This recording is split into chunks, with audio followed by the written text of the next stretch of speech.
My notes. The next panel is very close to my heart because the byline is, "Are you ready?" Where English isn't the main language spoken. Well, that is me because I am originally from the Netherlands, so my first language is Dutch. And I live in a country where English is not the main language spoken, the United States of America. We all know it's Spanish. Even Janice knows that. Okay, but if you do want to do comedy in a language that is not your first language, you need a plan. So please join our next panel or the workshop join our next panel for a workshop on what works and doesn't work when you take English comedy on the road. And by that, I think we mean redneck country in the United States. That's a whole other language. You will come out of the workshop with an action plan for evaluating your material and resources for workshopping internationally. And the workshop is hosted by Erin Crouch. She's an American who lives in Germany and deals with the fact that humor also doesn't translate across cultures. You'll hear much more about that, I'm sure. And she's joined by Amanda Urbane. I'm just going to go with Urbane. She's a former country bumpkin and now living in Frankfurt, Germany, where she tells jokes in English and German. She loves big cities because potatoes don't grow on concrete. She started doing stand-up in November 2019. And yes, you do need to know the exact date because she's German.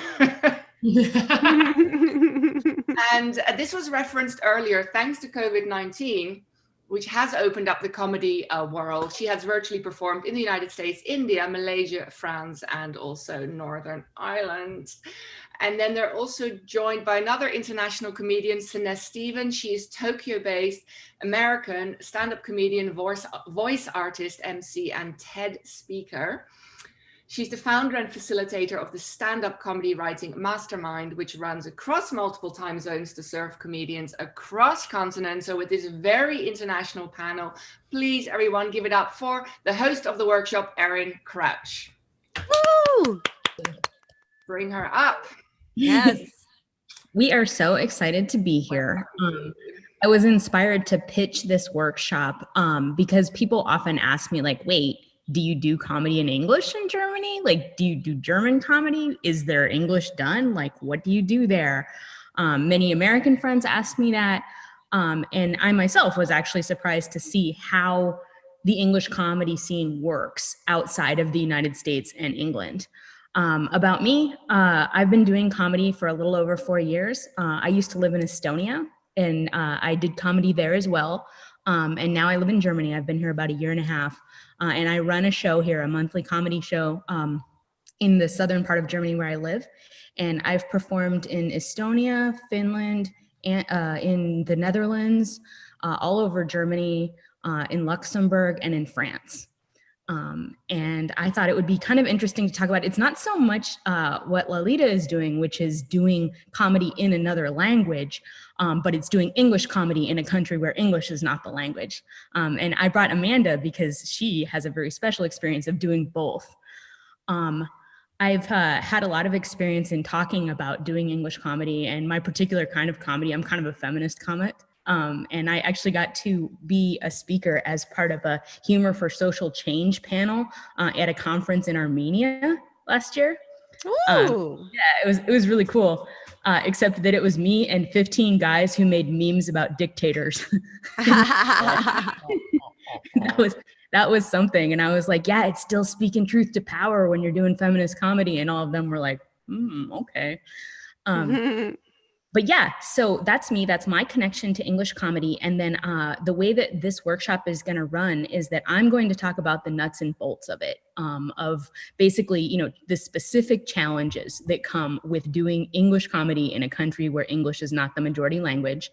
Amanda is going to talk about what she wants to talk about. I'm going to let them introduce themselves for it. And then Soness is going to cover basically a meta view of international comedy. And then we'll take questions at the end. So please ask us anything. And if you do have questions, just put them in the chat and we'll answer them as we go. So Amanda, take it away. There we go. Just introducing yourself. Oh, just introduce. Yeah, what you're going to talk about. Oh, so today I wanted to talk about like how it is to start out English speaking when it isn't your first languages, and what made it very special to me. So, and like I'm a bit confused. So do I do my presentation now, or do I just say hi and give it away to someone else? I just wanted them to say hi so they could see if they had specific questions, like which of us they would ask about it. So yes. So if that's basically Amanda's going to cover the challenges of doing English comedy as a German speaker and then in German too. And then Soness, if you want to talk about it, just briefly cover what you're going to say too, and then I'll start with mine. Oh, okay, sure. My turn. Sorry. There's an echo. Is anybody else hearing an echo? For me? For everyone. I'm not. It's sounding fine for me. Oh, interesting. Well, there you go. Okay. Hi, I'm Soness. I'm going to talk about, is this fun? Is this joke funny? The No Hacks Travel Essentials. Cool. There you go. All right. Erin, go ahead and rock and roll. Thank you so much for giving us this time. Basically, the biggest challenges of doing English comedy in a non-English speaking country is that the audience is not homogenous.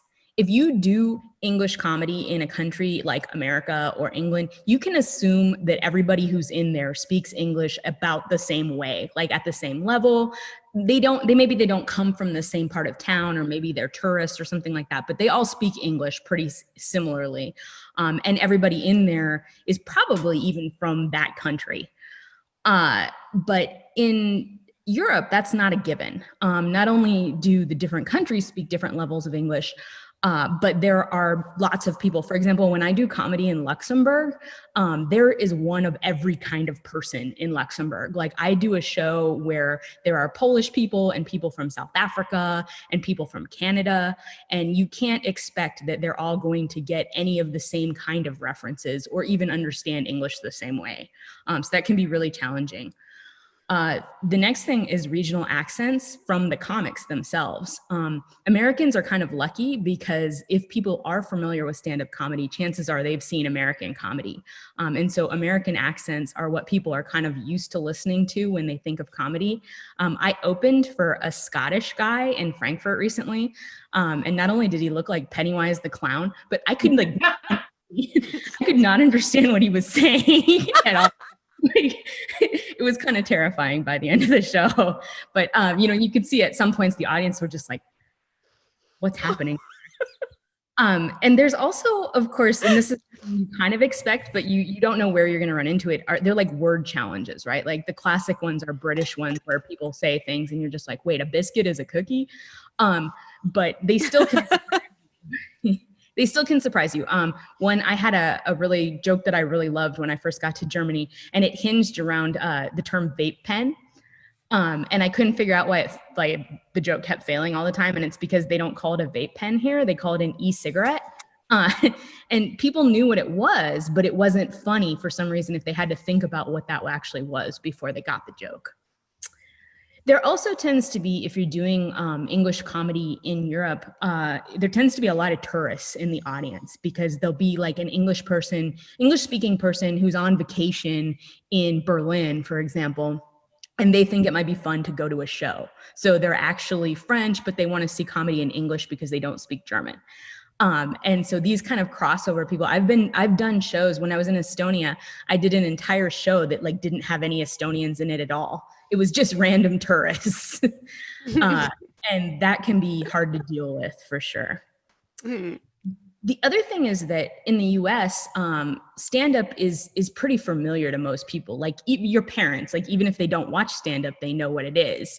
But here in Germany, my neighbors, for example, have no idea what stand-up comedy is.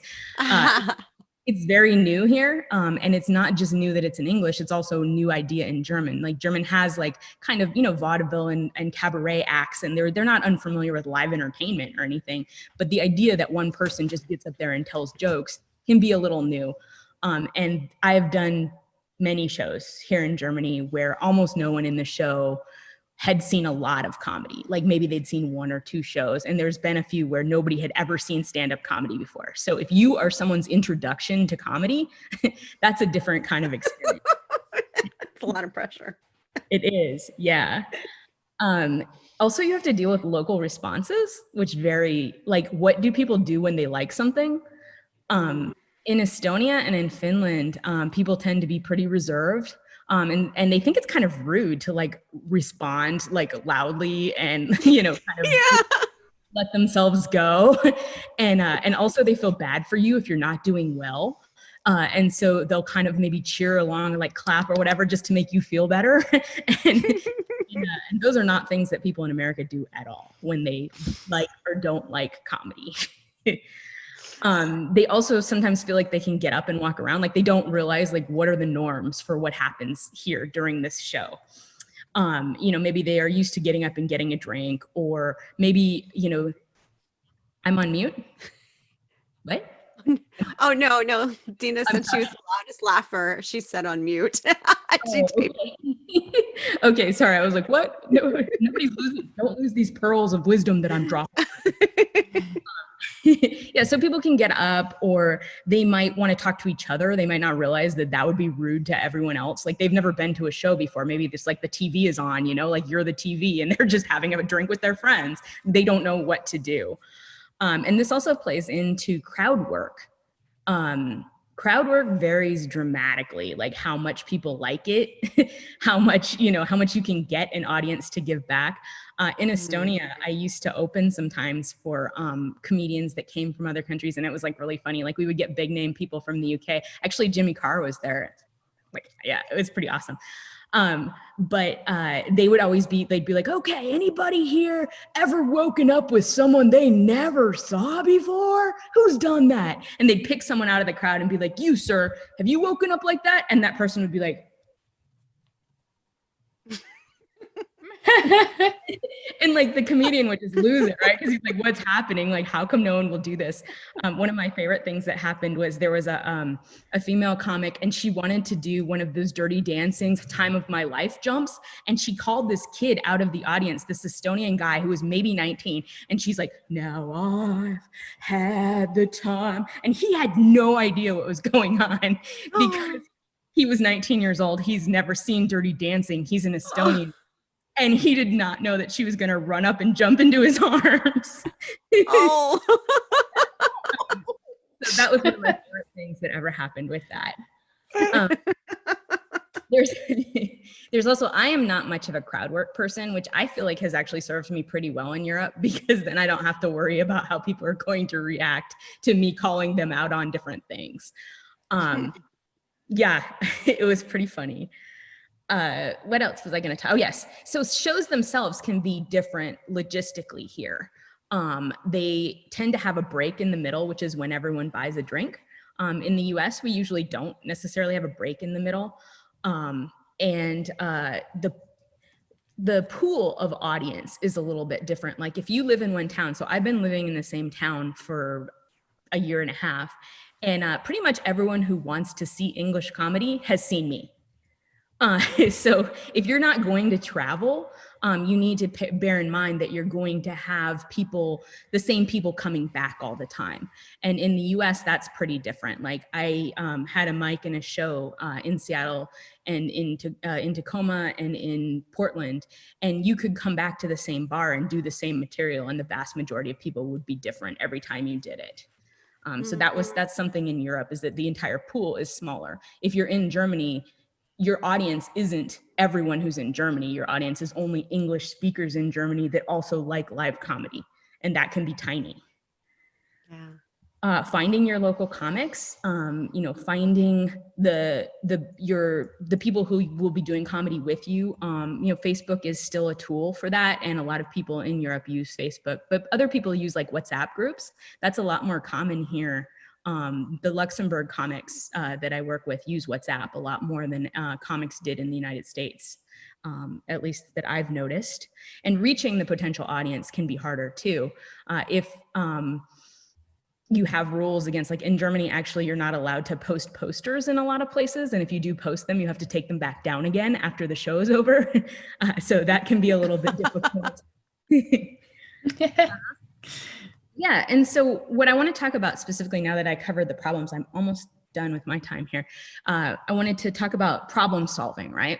So these problems that I talked about, the challenges, how do you like deal with these? Like, obviously there is English comedy, people are enjoying it, it can be done, what should you do? So the problem solving takes place on like 3 levels. First is problem solving by the host. And I would say that the host is almost the most important person in the English comedy problem solving, because the English language host comes up and starts with, where's everybody from? And that clue about who everybody is there. And I didn't know why people did that at first. When I first got here, I'm like, that's just wasting time. Like, get on, tell a joke. But then I was like, oh, okay, now I know that nobody in here is actually German, so I better not do any jokes about Germans because they won't think that's funny. And then they ask, who's here for the first time? Anybody seen live comedy before? Then you know about that.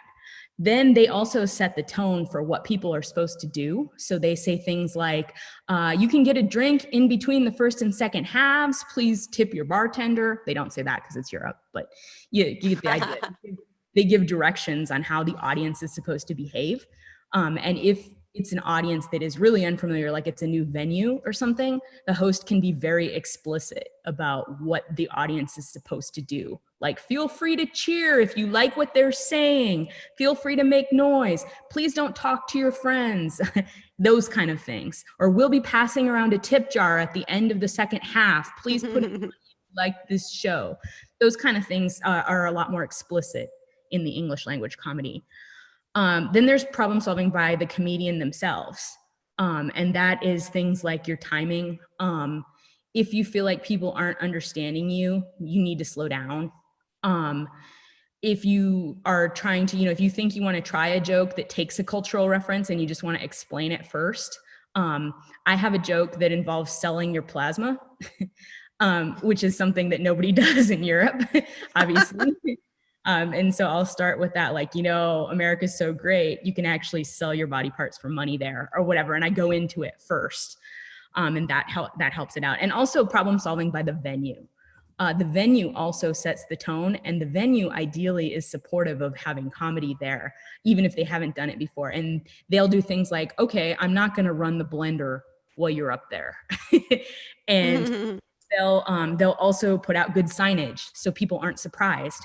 One of the worst gigs that I ever did was at an Estonian venue, and they had booked a private birthday party in the same room, and the private birthday party was not prepared to watch English language comedy at that party. That was really terrible. And also, the venue should enforce age limits because the drinking age is so much younger in Europe. I have had people bring their like young teenagers because they thought it would be fun for them to practice English. And that's not necessarily bad. Like, if you think your 15-year-old can hear jokes about my period, like, that's cool. Sometimes it's thrown me off. Like, wait, is that kid 12? Like, what's he doing in a bar listening to me tell these jokes? So I do think the venue will make it clear, like, what's happening. And then the last thing that I wanted to cover was good joke examples of where material goes to die, right? Like jokes I really thought would turn out great and that did not turn out so great in Europe. One of my favorite jokes, or I used to use this as an opener all the time in the States, where I would say that, did you know that women are born with all the jokes they'll ever have already inside their bodies? Thank you for laughing. I'll never have that back. And like in the US, it's very funny, but apparently like Europeans are not all told that they have everything inside their bodies. Like women are always like, your daughter her ovaries are forming eggs right now while she's still in your womb. Like we talk about that all the time, and that's not something they talk about here. And every time I told that, like people would just stare at me like, what are you saying? And another one was about how my boobs how the twins aren't identical. Like the little one is but you can really tell them apart by the hair. Um, and apparently Oh my God. no one calls their boobs twins here. So like, it's things like that that you would not expect. The general rules I would say is like, don't underestimate your audience. But everybody does love a good poop joke. The more different kinds of people that you have in the audience, like the lower you can go down and have everybody like it, right? Like, one thing I always do, like if I feel like there's tons of people who don't really understand English that well, is I have a joke about how, I have a question for you all. Have you ever sat on the toilet so long that you made a little bit more pee? And then when you let it out, you felt like you were paying it forward for yourself. You're like, future me is gonna thank me for doing this right now. Like, and that joke kills it with anybody who even speaks a small amount of English, because everyone has. Yeah, and the last bit of advice that I have before I turn it over to Amanda is that mixed language shows are harder to do than English only. It was a popular lineup kind of thing in Estonia where they would do like 3 Estonian sets and then 3 English sets. But invariably, like half the audience would only be there to see half the show. And then you'd lose the momentum, and the Estonian speakers would like be outside smoking when everybody was doing English, and then like vice versa. And like, if you have it all, the possibility, have the entire show be in English. So thank you so much. We do have time at the end for a Q&A. So if you had questions, I'm going to move into Amanda's, and then you can ask us at the end. Yay! Thank you. Hey, so I'm going to share my screen with you. Maybe I will lose your faces, but I can still hear you. So first of all, thank you so much, like to everyone who was organizing the event, and thank you so much, Erin, for like convincing me to be part of this workshop, because I was like, okay, so I'm just like someone who's relatively new to comedy, and I think I don't have too much like wisdom to share to you, but it's really cool to be part of this group. And like I learned so much from, for example, Erin already, also like from Soness, because like I've been in the workshop a few times, I think 2 times, and I love the community there. So I'm so excited to be part of this group. And now I will try to share my screen with you. Just give me a second. Here. So, okay.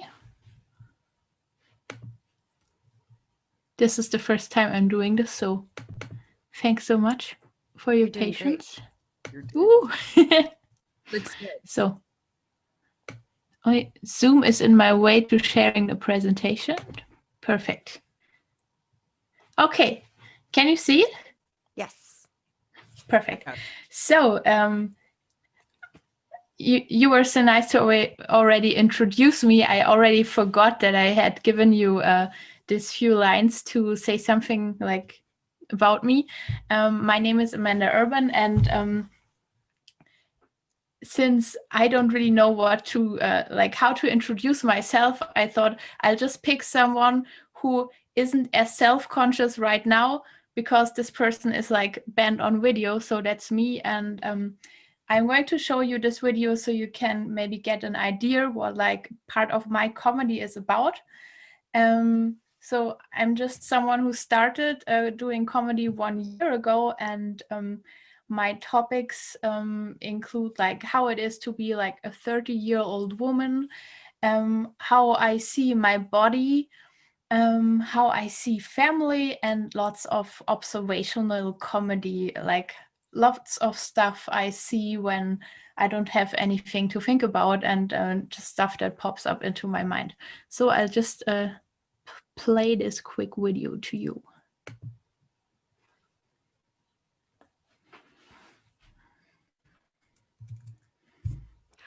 Oh, on the share screen, you have to click share audio as well. Oh, okay. How can I do that? How can I share? I would unshare the screen and then redo it, and so that you can change the sound. Okay. Yeah. Okay. So how do I get out of this? Are you using a microphone as well? Because sometimes I have trouble when I share sound when I have my Yeti on too. Yeah. Yeah, I'm with the microphone. I think now it should work, right? There you go. Yes. I always felt self-conscious. There you go. Was my size. I'm a size 42, and I know that's not huge, but still 2 sizes too big to be granted basic human rights at an Abercrombie and Fitch store. It's all about conditioning. When I was a teenager in the early 2000s, our idols were Paris Hilton, Nicole Richie, the Olsen twins. If you're not familiar to these women, to feel full, you need to eat at least 3 of them. So, okay, so that's me. And oh, it's so nice when I hear someone laugh. I can't see your face, but this is just so close to my heart right now.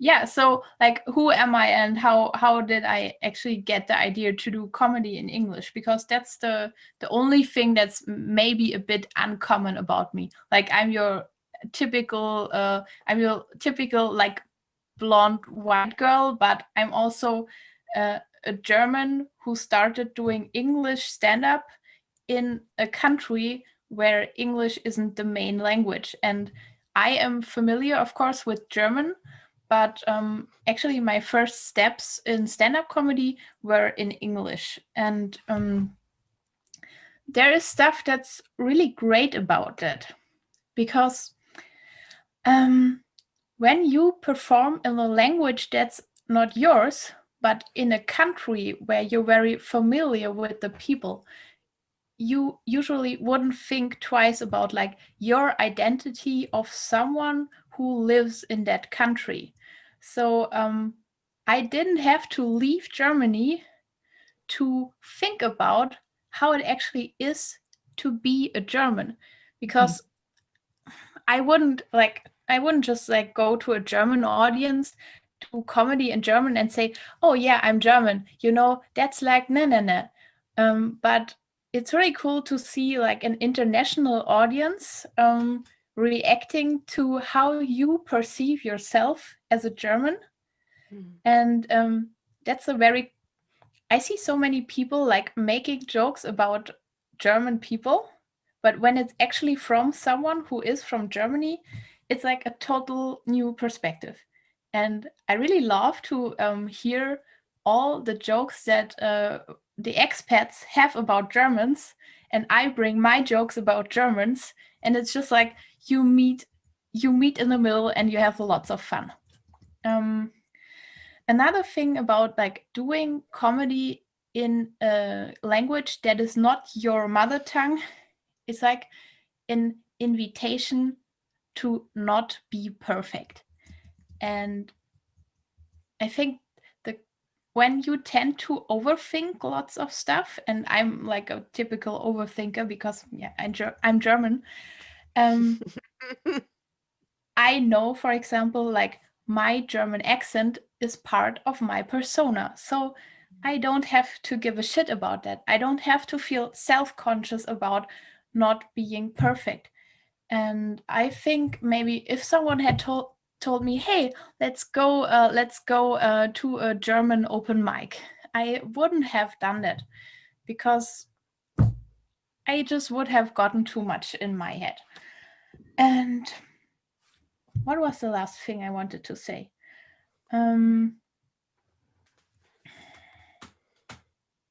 Yes, there is one thing that I realized. The moment I speak English, I perform English comedy, my persona is different than when I'm speaking in German.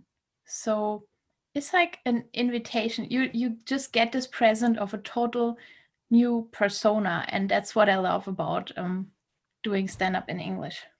But also, there's some obstacles like that. There's something that I discovered when I tried doing German comedy, because I was like, okay, people laugh about my jokes, so why don't I just go and try doing German comedy? And like,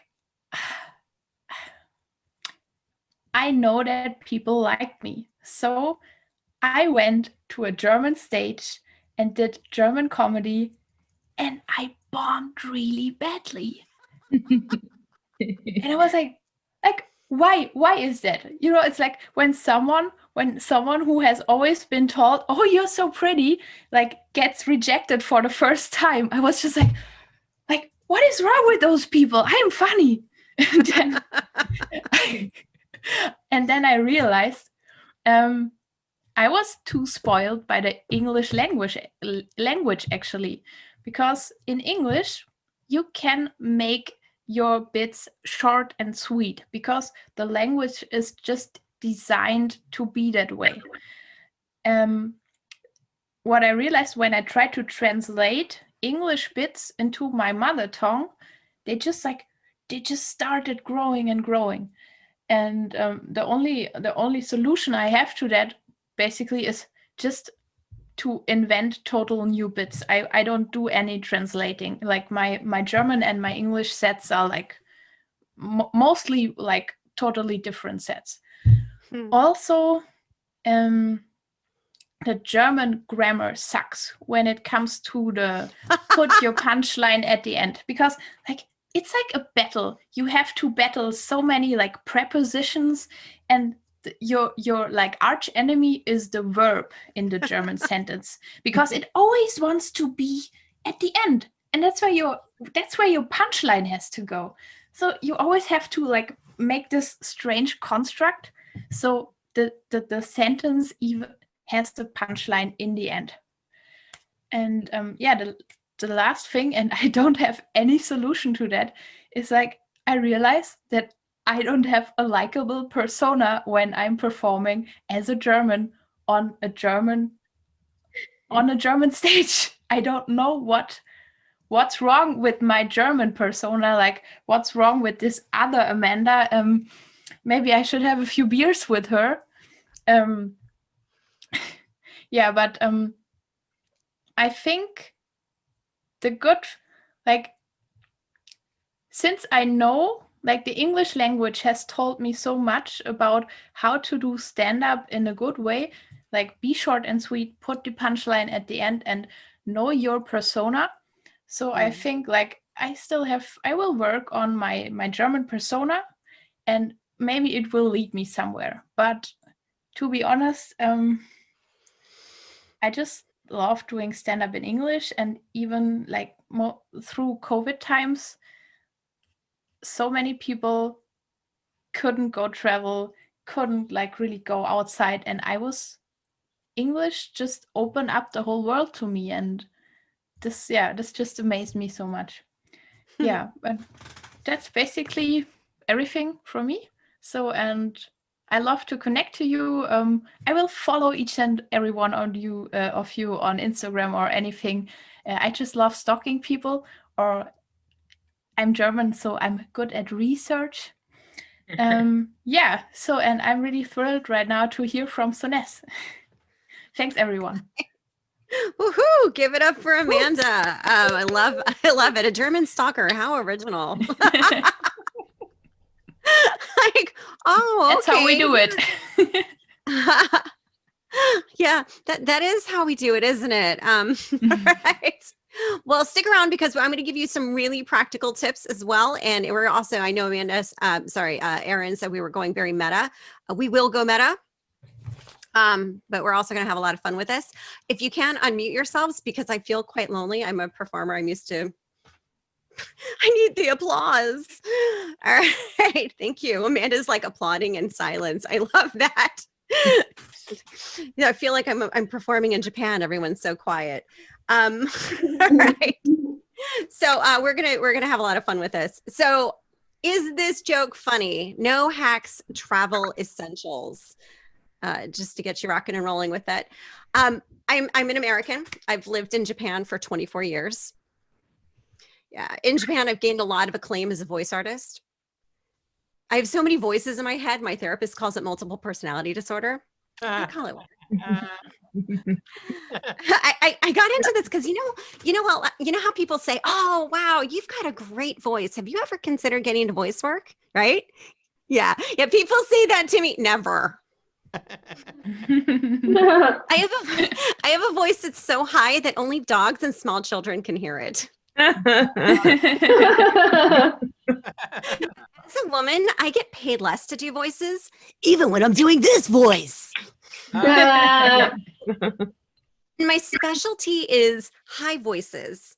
I can take it high enough to shatter glass, but not to break through the glass ceiling. Oh. Living in Japan, I've changed. As you can see, I got a new stylist. And finally, I stopped wearing the mask that society asks me to wear. Oh. Yeah. Culturally, like not wearing the mask I've been asked in Japan to culturally wear makes me question, will they like me for me? And the answer is yes. As long as I put it on right before they see me. But here's the thing. I started doing stand-up comedy to talk about social issues, from pay gaps to grief and baby loss and to rape advocacy. Not that I'm advocating rape.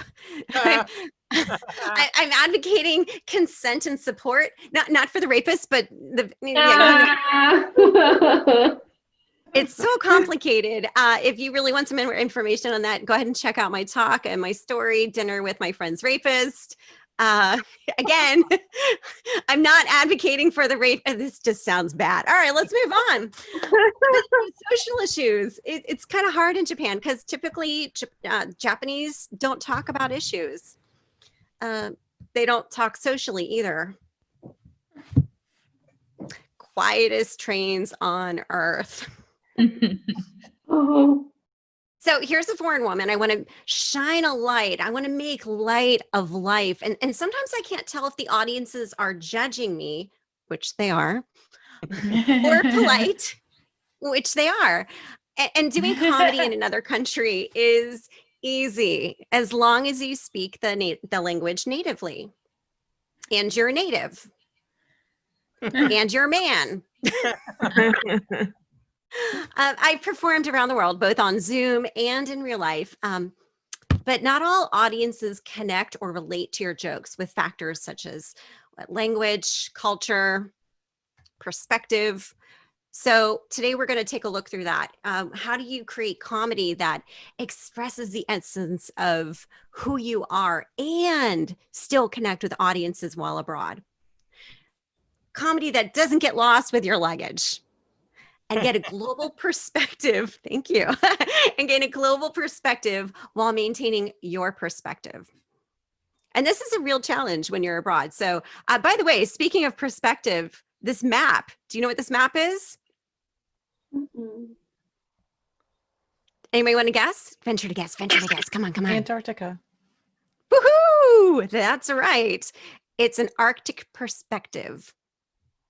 And that's what you're going to gain today. An Arctic, well, yeah, I'm not going to freeze you out or anything. Please don't freeze me out. Please speak. I need the love. So let's dive into, is this joke funny?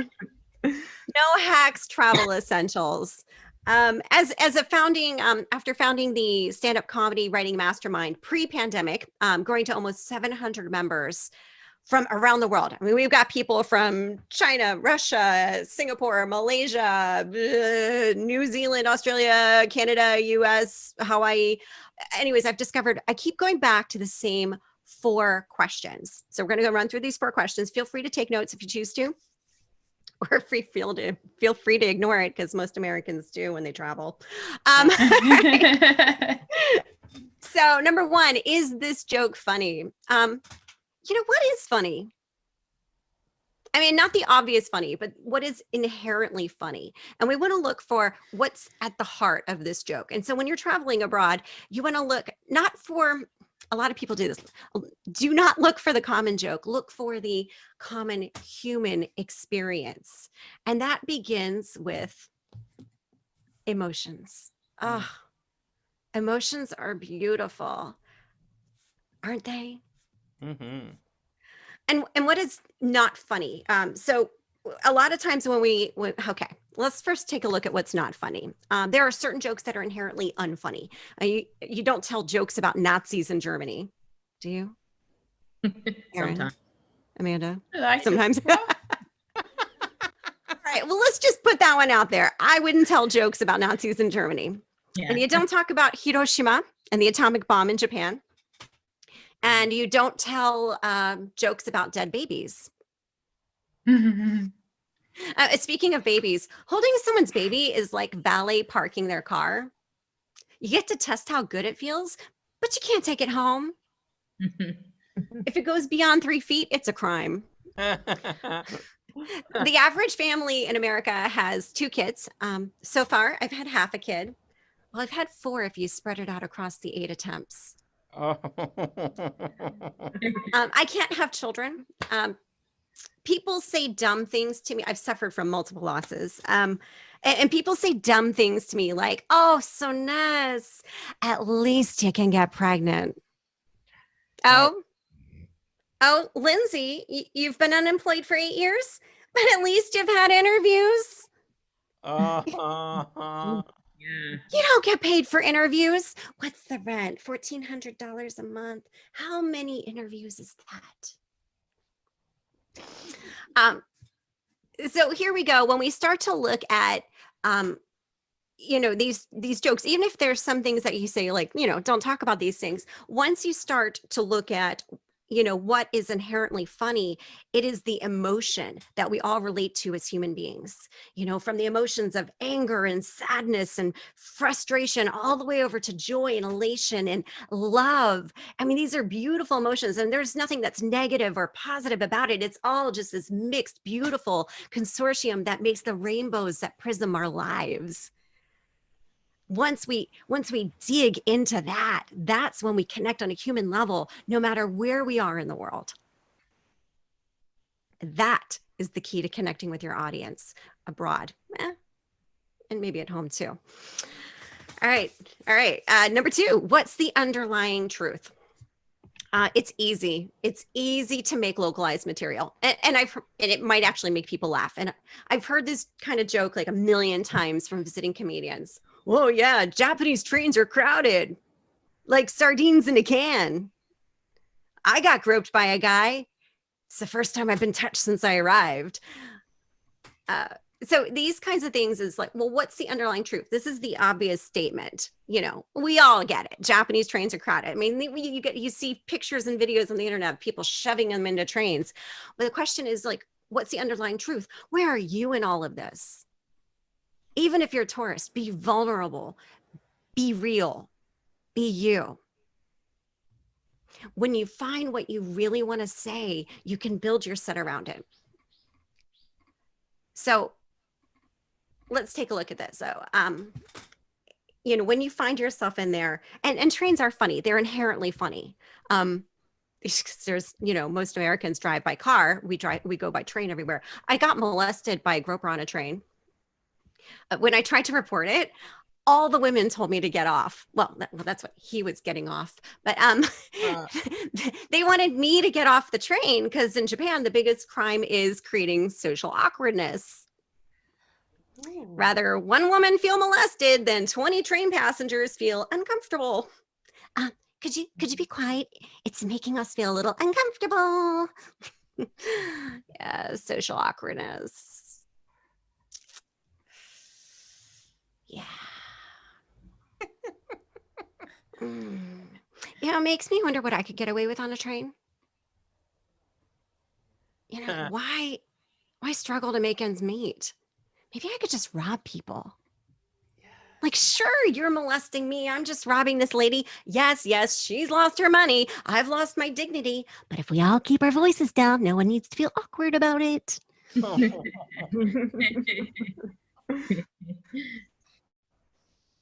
All right. Number 3, how does your audience consume language? How does your audience consume language? That's a great question. How does your audience consume language? And, when you travel around, you kind of get to think about what, did I want to do this? Yeah. Okay. You want to think about how do people react and respond, especially as we're performing, most of us in English. But most Japanese say they have an English complex, which just means they have an Airbnb catering to tourists. While in Europe, I found they were watching more British news and shows. So catching an American accent begs to question, am I willing to lose the first few minutes of my set to get used to it? Yes. Japanese are also more accustomed to learning English with an American accent. How do I know? Because kids start learning English with my voice on CD. Yes. Yes. Like CD, like really? Who has a CD player anymore? Anybody? No. Erin's Amanda's like, oh, Amanda, you are going to love the MP3 player. Yeah.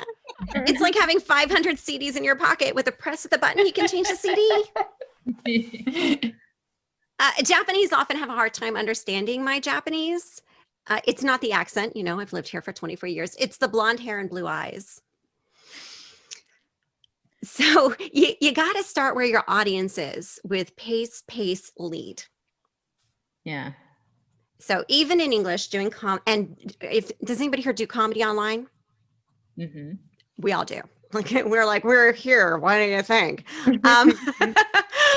With international audiences, allow the audience to acclimate to your cadence, your style, your accent, whether you're from New York, performing in LA, or in Tokyo. So another important point around there is you need to build your material with a diverse group. And as human beings, we tend to silo ourselves within our social networks and our career paths. And what the mastermind does is it brings together people from different countries. And our most active and oldest member is 71 years young. Religious backgrounds, gender identities, LGBTQ+. And even this week, one of our regulars said, wow, this is the first time we've had almost as many men as women. So it's nice to have a diverse place to be able to test your material. Here we go. Cool. Number 4, is this culturally responsible? Maybe a better question is it legal? So a comedian, he was trying to localize his comedy on a Zoom mic in Kuala Lumpur. And he did his research. Got to do your research. He did his research on politics and religion, and it fell to silence. Localizing is hard. In the UK, you can get away with jokes about the royal family, but in places like Malaysia, Thailand, Brunei, Russia, you can get prosecuted. And so can the organizers and comedy club owners. So as traveling comedians, you got to consider, how would my audience respond to this?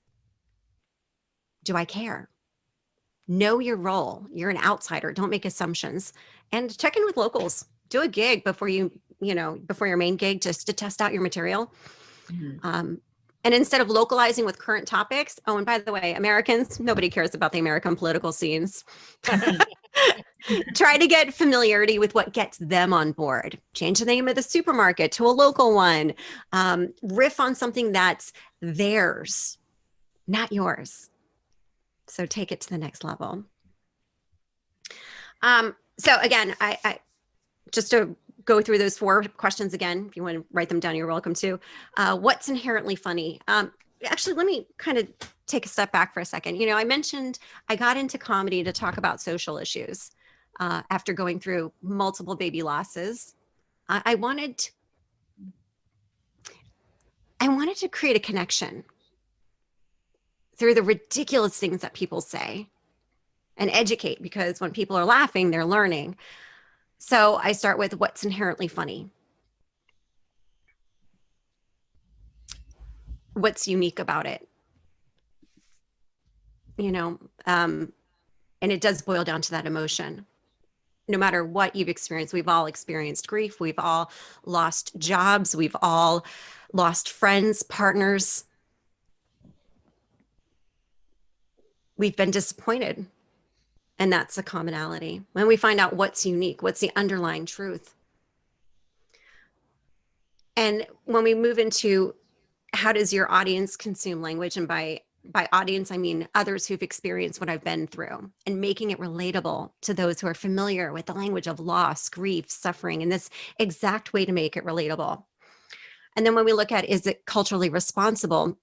Am I going to trigger suffering to the organizer or to the audience? Or am I creating a space for more conversation? And that's my goal. Like, I love it when people are laughing while I'm on stage. I know I've fulfilled my personal mission that way. And of course, this doesn't have to be yours. Everyone has their own style of comedy, but I love overhearing their conversations on the train ride home.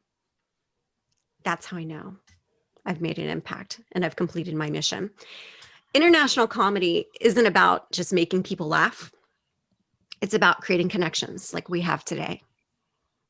And when we allow others to feel heard through our commonality and perspective twist, we open up space for transformation by processing, healing, relating, one idea, one premise, one joke at a time. Yes. Thank you for listening. Woo! So good. Thank you, Soness. That was Thank amazing. you. And yeah, I don't want to brag, but I also did some voiceover work. It was for a Russian language porn called The Unstoppable Titans of Fuck. Ah! Not a joke. I actually did do that while I was in Estonia. If you have an American accent, you'll be asked to do voiceovers if you live in Europe. So thank you so much, everybody here.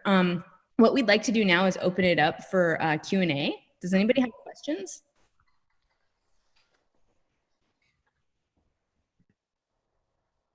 Nobody? Is anybody planning to do comedy outside the US or take any trips anywhere? Always. Always. Is there anything in particular that, you had questions about traveling, or anything in particular that resonated with you or sparked a moment of curiosity? Yeah, Janice? Oh, yeah, I have a quick thing just because a couple years ago when I was first starting, I went out to Ireland and did a show, and that intermission in the middle, oh my God, I was not ready for that. It just like sucked all the energy out of the room. And so, then I realized I was like, oh, this is way too American, so it didn't do so great, but I was proud that I'm like, oh, I'm an international performer now. But that is something like I just wasn't used to. Is that most of Europe has that intermission, or was it just, you think it's just certain countries?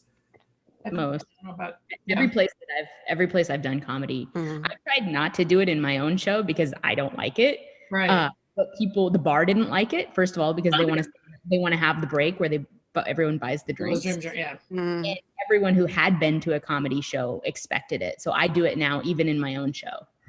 So how many people on the lineup usually? Like, where would you break it? Yeah, that's a great question.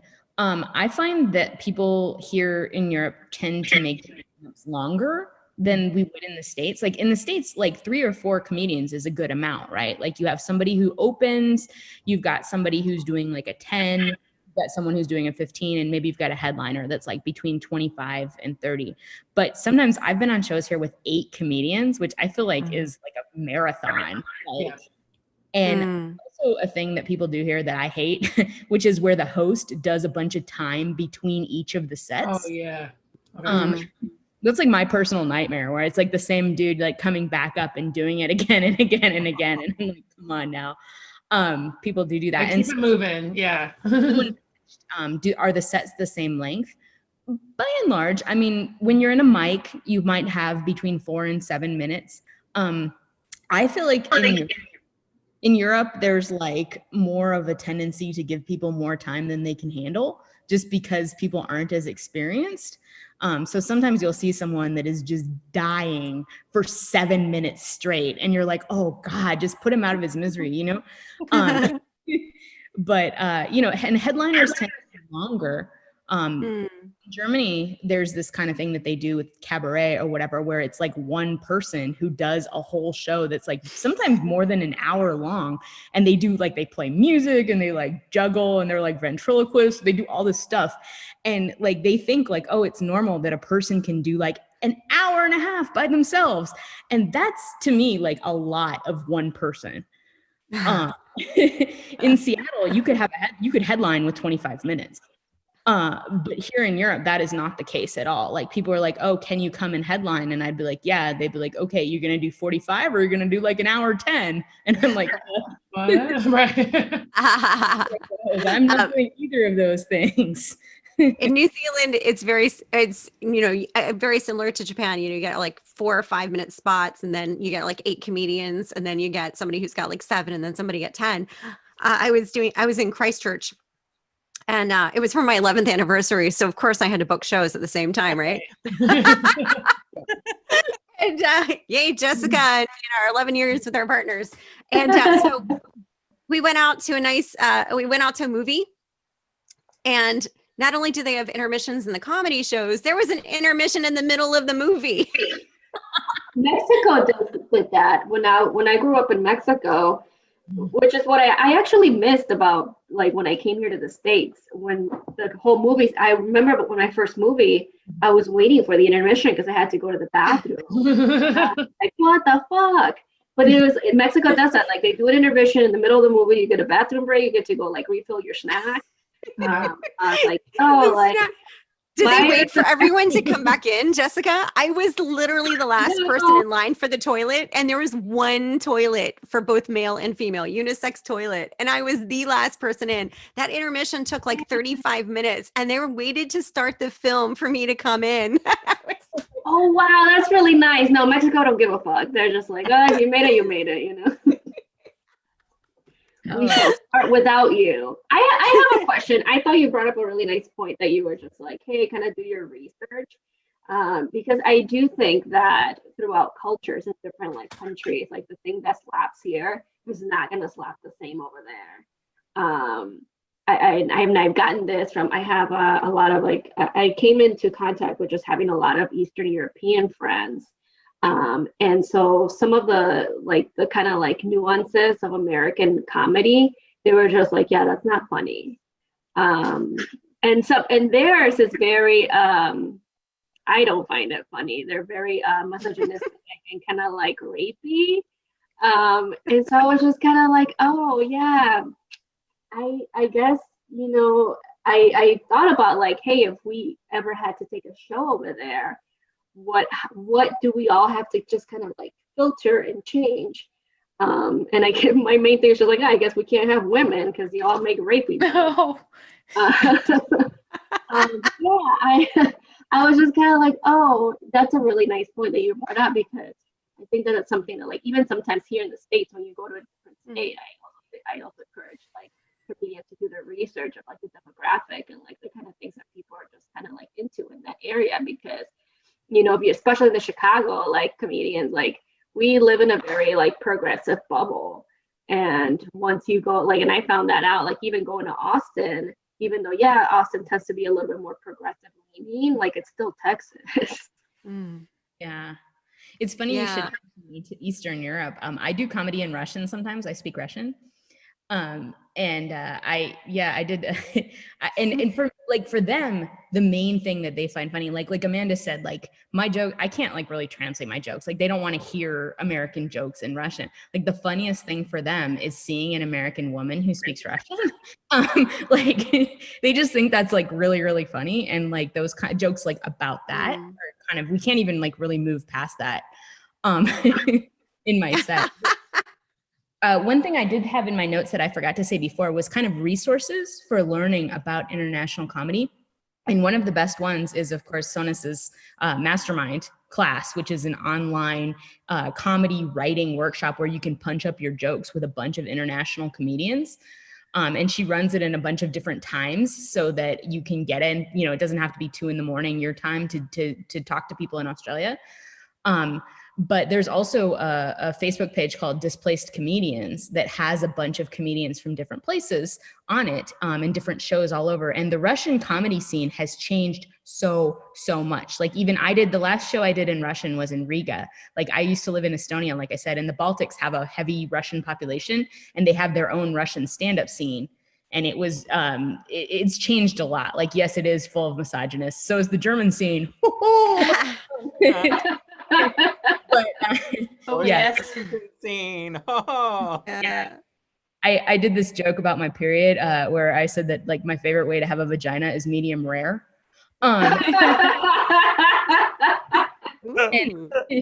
this German man came up to me afterwards and he was like, I almost couldn't take it when you said that, but it was just what I needed.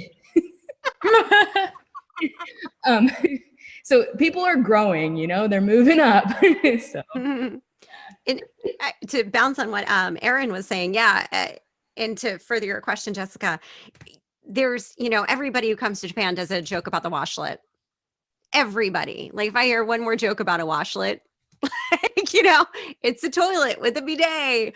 And I remember when I moved here like 24 years ago, visiting like famous comedian, super famous, like had his own HBO special. I can't remember his name for the life of me, but he sat down with me and I was like writing jokes for this guy. And one of the jokes I helped him write was a washlet joke, which was so hack.